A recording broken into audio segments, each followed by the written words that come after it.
बिहार, जहां साल 2016 से शराबबंदी लागू है, यानी कि मद्य निषेध अधिनियम लागू है, जहां शराब पीना और बेचना दोनों कानूनन अपराध हैं। लेकिन अगर उसी बिहार में मुख्यमंत्री आवास के पास महंगी विदेशी शराब की खाली बोतलें मिल जाएं, तो सवाल सिर्फ कानून का नहीं रहता, सवाल सिस्टम का बन जाता है।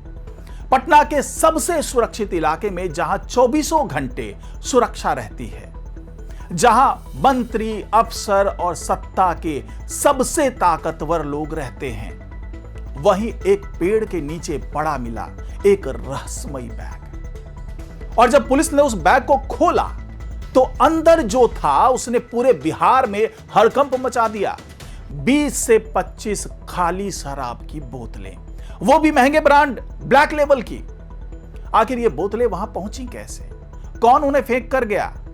क्या ये सिर्फ एक शरारत थी या फिर बिहार की शराबबंदी पर सबसे बड़ा सवाल? नमस्कार, मैं हूं डॉक्टर सुरजीत सिंह और आप देख रहे हैं YPN बिहार झारखंड। आज की इस खास रिपोर्ट में हम आपको बताएंगे कि सीएम आवास के बाहर मिले उस रहस्यमयी बैग की कहानी क्या है, जिसने बिहार की राजनीति, प्रशासन और सुरक्षा एजेंसियों को सकते में डाल दिया है। घटना पटना के अणे मार्ग इलाके की है, जहां बिहार के मुख्यमंत्री सम्राट चौधरी का सरकारी आवास मौजूद है। यह इलाका सिर्फ वीवीआईपी नहीं बल्कि हाई सिक्योरिटी जोन माना जाता है। यहां मंत्री, सीनियर अफसर और कई बड़े सरकारी बंगले मौजूद हैं। लेकिन इसी इलाके में एक पेड़ के नीचे पड़े थैले से विदेशी शराब की खाली बोतलें बरामद हुई। बताया जा रहा है कि बोतलें कागज में लपेट कर रखी गई थी ताकि किसी को तुरंत शक ना हो।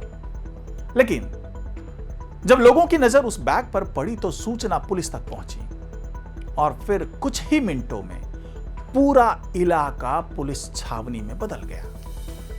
पटना पुलिस की सेंट्रल एसपी दीक्षा ने पुष्टि की कि हाई सिक्योरिटी जोन से शराब की बोतलें बरामद हुई हैं और मामले की जांच शुरू कर दी गई है।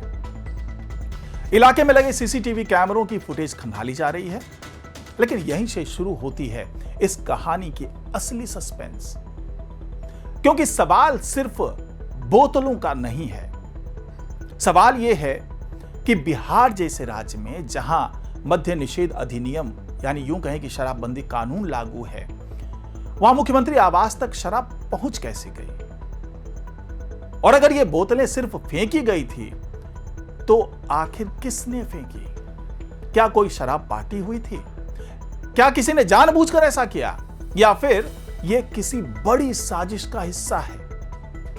जैसे ही खबर बाहर आई, बिहार की राजनीति गर्मा गई। आरजेडी नेता और लालू प्रसाद यादव की बेटी रोहिणी आचार्य ने सरकार पर सीधा हमला बोल दिया।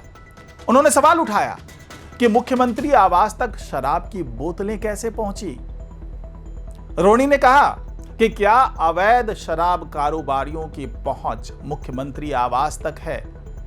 उन्होंने यह भी कहा कि बिहार में शराबबंदी अब सिर्फ फाइलों और भाषणों तक सीमित रह गई है। और सच कहें तो विपक्ष को हमला करने का एक बड़ा मौका मिल गया, क्योंकि यह पहली बार नहीं है।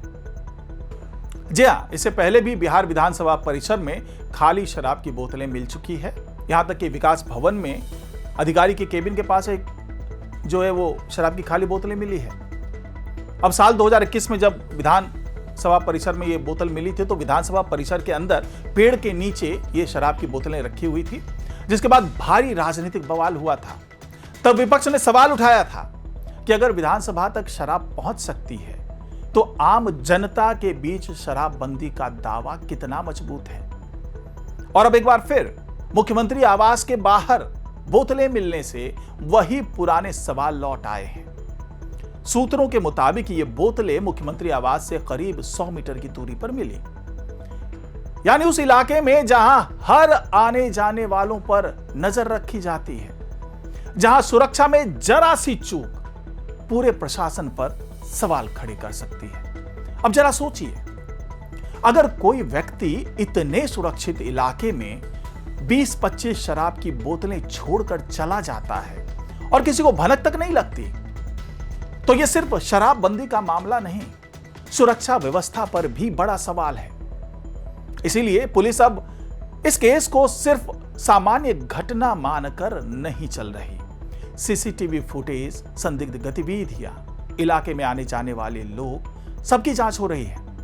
कुछ रिपोर्ट्स में दावा किया गया कि पुलिस ने इलाके को घेर कर फॉरेंसिक जांच भी शुरू की। लेकिन इस पूरी घटना ने एक और बहस छेड़ दी है। क्या बिहार में शराबबंदी वाकई सफल है?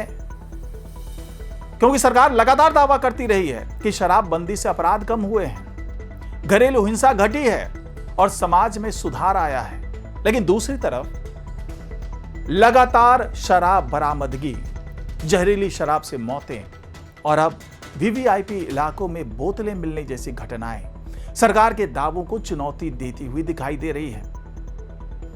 पिछले कुछ महीनों में बिहार पुलिस और उत्पाद विभाग ने कई अवैध शराब फैक्ट्रियों का भंडाफोड़ किया, यानी शराब का नेटवर्क अब भी सक्रिय है।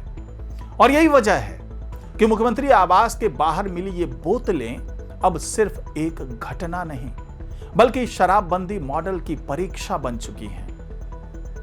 लेकिन कहानी में ट्विस्ट अभी बाकी है।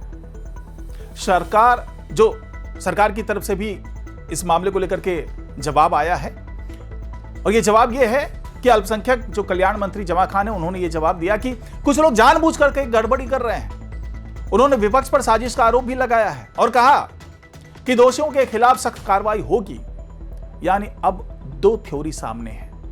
पहली कि शराबबंदी कानून पूरी तरह फेल हो चुका है और दूसरी कि किसी ने जानबूझकर सरकार को बदनाम करने के लिए यह खेल खेला। लेकिन सच क्या है? क्या किसी ने शराब पीकर बोतलें फेंकी? क्या यह सुरक्षा एजेंसियों को चुनौती देने की कोशिश थी या फिर राजनीतिक साजिश? और सबसे बड़ा सवाल कि अगर यह सिर्फ खाली बोतलें नहीं होती, अगर उस बैग में कुछ और खतरनाक होता, बम होता, कुछ भी हो सकता था, तो क्या सुरक्षा एजेंसियां समय रहते पकड़ पाती? यही कारण है कि अब यह मामला सिर्फ शराबबंदी तक सीमित नहीं रहा। यह मामला बन चुका है वीवीआईपी सुरक्षा, राजनीतिक विश्वसनीयता और प्रशासनिक जवाबदेही का। सोशल मीडिया पर भी यह मामला तेजी से वायरल हो रहा है। लोग सवाल पूछ रहे हैं कि आखिर बिहार में शराबबंदी का सच क्या है। कुछ लोग सरकार का समर्थन कर रहे हैं तो कुछ इसे सिस्टम की नाकामी बता रहे हैं। लेकिन इन सब के बीच एक आम बिहारी के मन में सिर्फ एक ही सवाल है। अगर मुख्यमंत्री आवास के बाहर शराब की बोतलें मिल सकती हैं, तो फिर राज्य में कानून का डर आखिर कहां है? फिलहाल पुलिस जांच जारी है, सीसीटीवी फुटेज खंगाले जा रहे हैं और पूरे मामले की सच्चाई तलाशने की कोशिश हो रही है। लेकिन जब तक सच सामने नहीं आता, तब तक यह रहस्य बिहार की राजनीति में गूंजता रहेगा। क्या यह सिर्फ एक शरारत थी या शराब माफियाओं का सिस्टम को खुला चैलेंज? क्या बिहार की शराबबंदी कमजोर पड़ रही है या फिर कोई पर्दे के पीछे से बड़ा खेल खेल रहा है?